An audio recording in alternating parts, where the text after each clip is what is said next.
Imagine a devoted husband who turns his anniversary hike into a fatal tragedy, not once, but twice. Harold Henthorne isn't just unlucky. He's orchestrating deadly accidents for millions in insurance payouts. This chilling story uncovers the sinister pattern behind the deaths of his wives, Sandra and Tony, both deemed tragic accidents. But is it mere coincidence or cold-blooded murder?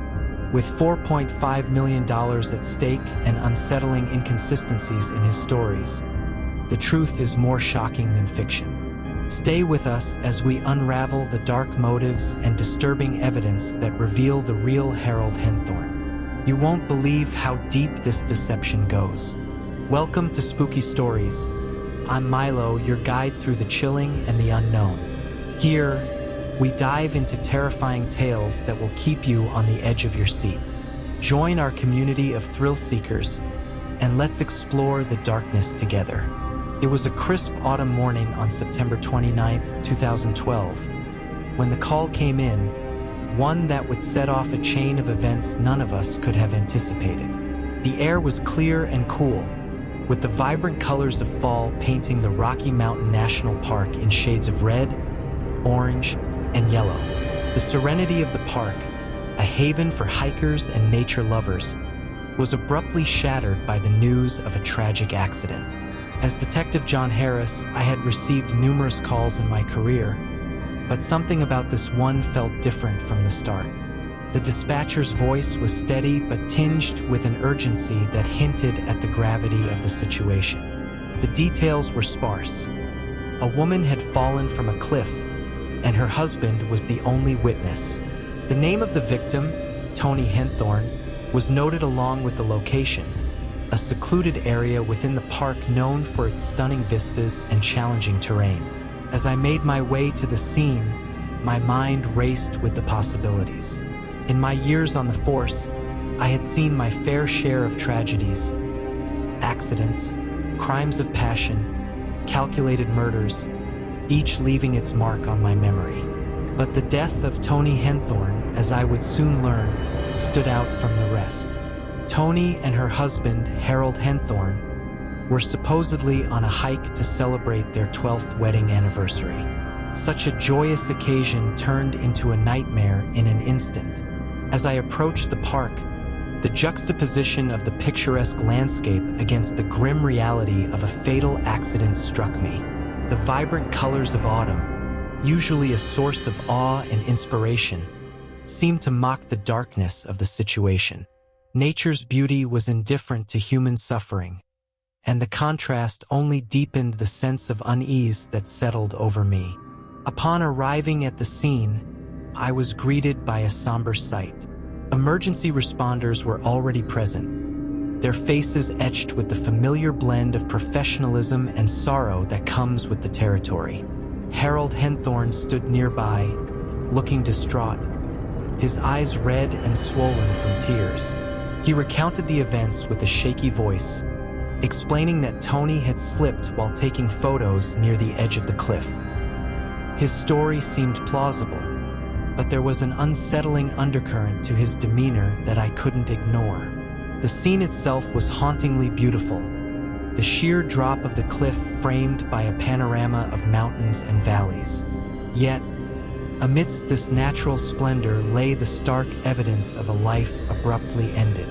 As I took in the details, my gut told me that this was more than just a tragic accident.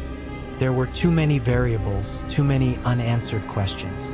The picturesque scene, so often a backdrop for happy memories and serene moments, was now the starting point of an investigation that would uncover layers of deception and darkness hidden beneath the surface. When I reached the park, the scene was a disconcerting blend of natural beauty and human tragedy. The vibrant colors of the fall foliage seemed almost jarring against the somber expressions of the rescue team. Harold Henthorne was already there, his face a mask of grief and shock. He was pacing near the edge of the clearing, his movements erratic and his eyes red-rimmed from crying. He looked every bit the grieving husband, but as I watched him, I couldn't shake the feeling that something was off. His distress seemed almost too pronounced, too rehearsed.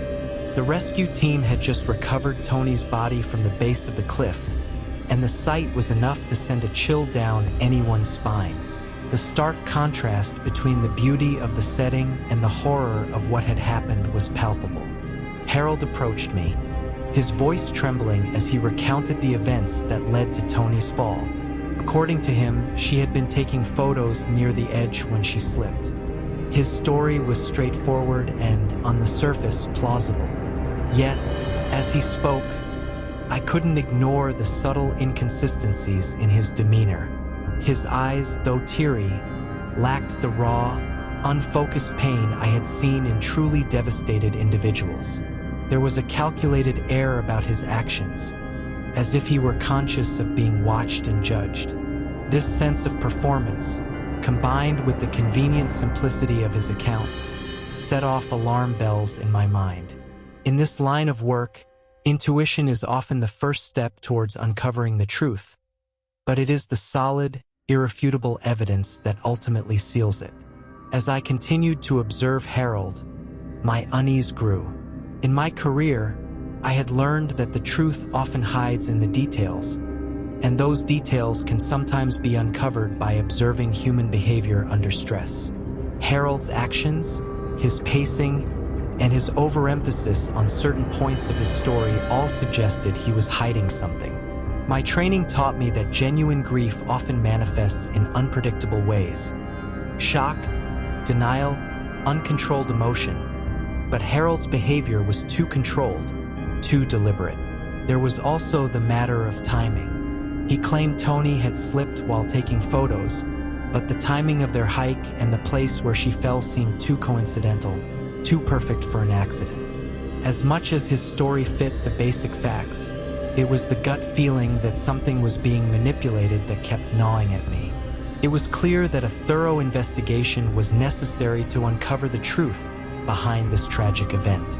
We began combing through the scene and Harold's Jeep. Inside, we found a map with a distinctive X, marking the very spot where Tony had fallen. Confronted with this discovery, Harold's explanations were inconsistent and evasive, raising our suspicions even further. The chilling realization began to dawn on us that this might not have been an accident at all. Our investigation soon delved into Harold and Tony's personal lives, revealing layers of complexity and darkness that lay hidden beneath their seemingly idyllic exterior. At first glance, Harold and Tony appeared to be an ordinary, happy couple celebrating over a decade of marriage.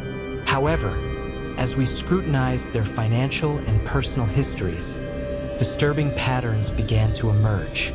We discovered that Harold had meticulously planned his finances, specifically regarding Tony's life insurance policies. It wasn't just one policy but three, each substantial, collectively amounting to over $4.5 million. This was a startling revelation, particularly given Harold's assertions of financial security and stability. Digging deeper, we found discrepancies in Harold's financial claims. He had portrayed himself as a successful businessman and philanthropist involved in various fundraising activities. However, when we attempted to verify his sources of income, we hit a brick wall. There were no legitimate business records, no consistent income streams, and no tangible evidence of the charitable activities he claimed to be part of. Instead, we found mounting debts and a lifestyle that was increasingly unsustainable without a significant influx of money. The life insurance policies on Tony began to look less like a precautionary measure and more like a financial strategy. The juxtaposition of his purported financial stability with the reality of his dire economic situation painted a picture of a man desperate for a way out. The motive of financial gain became more compelling as we examined the timing and circumstances of the insurance policies. Each policy had been taken out under circumstances that now seemed suspiciously calculated. For instance, one policy was purchased shortly after Tony had started a new job, while another coincided with a significant drop in Harold's business prospects. These details suggested a pattern of premeditation. Harold's lack of verifiable income and the discovery of significant debt added weight to the theory that he had orchestrated Tony's death for financial gain. The more we uncovered, the clearer it became that the financial windfall from Tony's death was not just a possibility, but a likely motive for Harold. This financial web, coupled with the mounting inconsistencies in Harold's story, transformed our investigation from a search for answers into a quest for justice. As we dug deeper, a more sinister pattern began to emerge, one that connected Harold Henthorne to another tragic and suspicious death. It wasn't just Tony's untimely demise that cast shadows over Harold's character. It was also the eerie parallels to an incident that occurred nearly 2 decades earlier.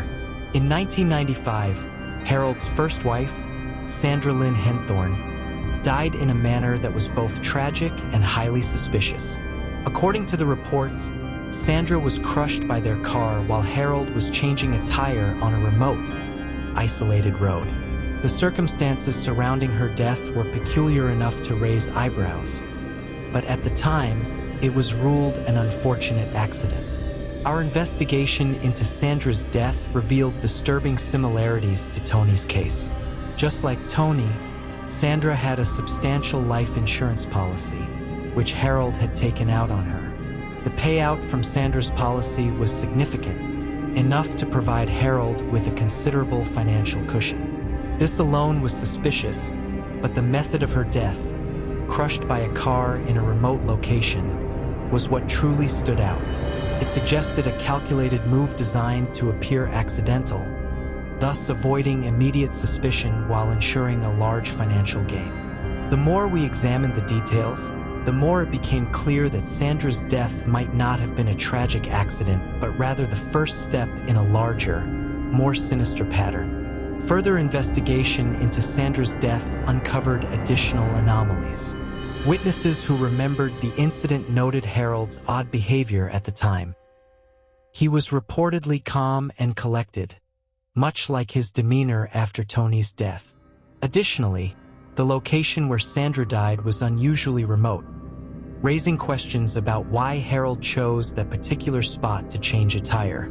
There were easier, safer places to perform such a task, yet Harold had driven to an isolated area. This decision, coupled with the substantial life insurance policy, painted a picture of premeditation. Sandra's death, when viewed alongside Tony's, revealed a pattern of behavior. Both women died under suspicious circumstances, both had significant life insurance policies, and in both cases, Harold was the primary beneficiary. The revelation of this pattern was a turning point in our investigation. It suggested that Harold had a history of orchestrating accidents to benefit financially from his wives' deaths. The similarities between the two cases were too striking to be mere coincidence. Sandra's death, once considered an unfortunate accident, now appeared to be part of a calculated scheme that culminated in Tony's tragic fall. This discovery added a new layer of urgency to our investigation, as it became clear that Harold was not just a grieving husband, but a man with a history of using deceit and murder to secure his financial future.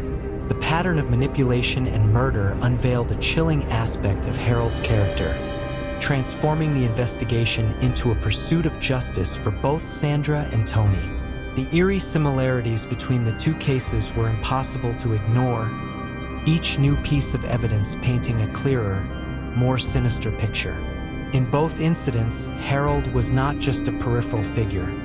He was central to the events. He was the last person to see his wives alive, and in both cases, he was directly involved in the circumstances leading up to their deaths. The supposed accidents were strikingly similar. Both women died under unusual and suspicious conditions, and in both cases, Harold's accounts of the incidents contained inconsistencies and lacked credible witnesses. This pattern suggested more than mere coincidence. It hinted at deliberate orchestration.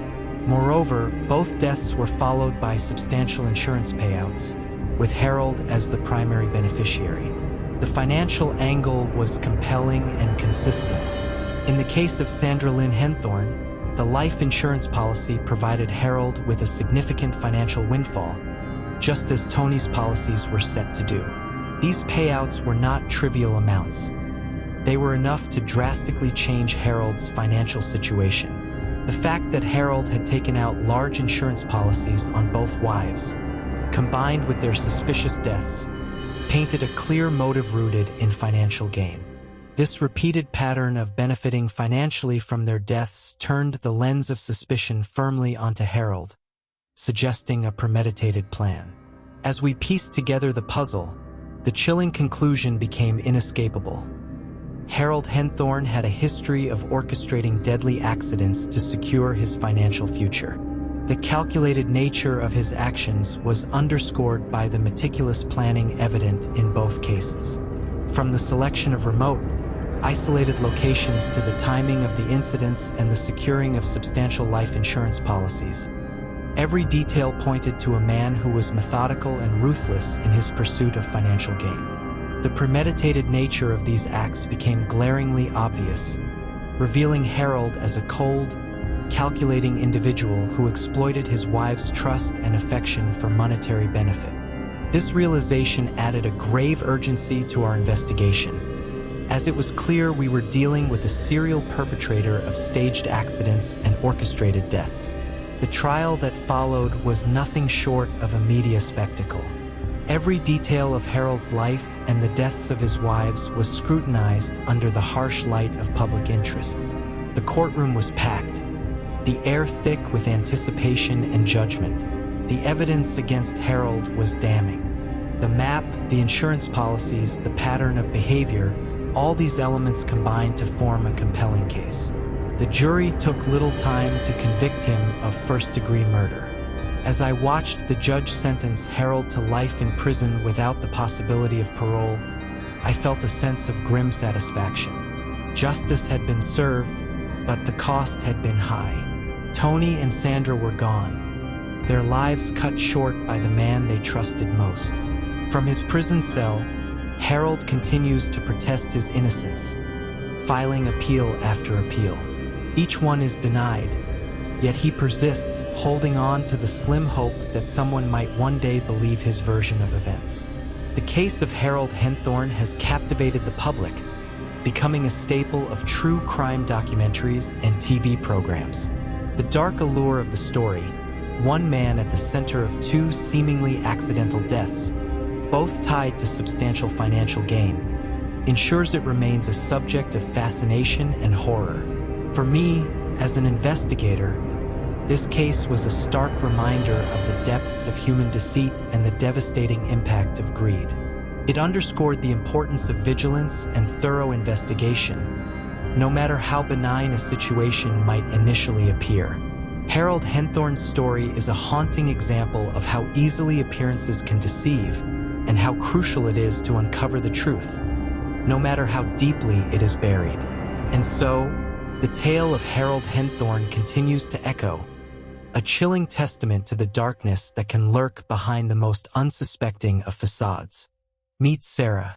Like many of us, she used to dread bedtime, hours spent tossing and turning, waking up groggy and irritable, and worst of all, her relentless snoring that not only disturbed her sleep, but her partner's as well. Desperate for a solution, Sarah tried everything. New mattresses, white noise machines, even sleeping pills. Nothing worked until she discovered our breathing for sleep routine. One particularly frustrating night, Sarah stumbled upon an article about the power of breathing to improve sleep.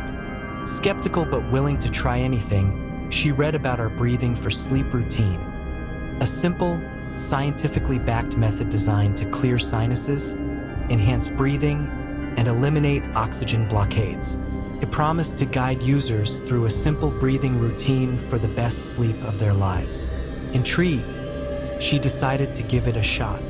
As she began the routine, Sarah immediately felt her sinuses clear.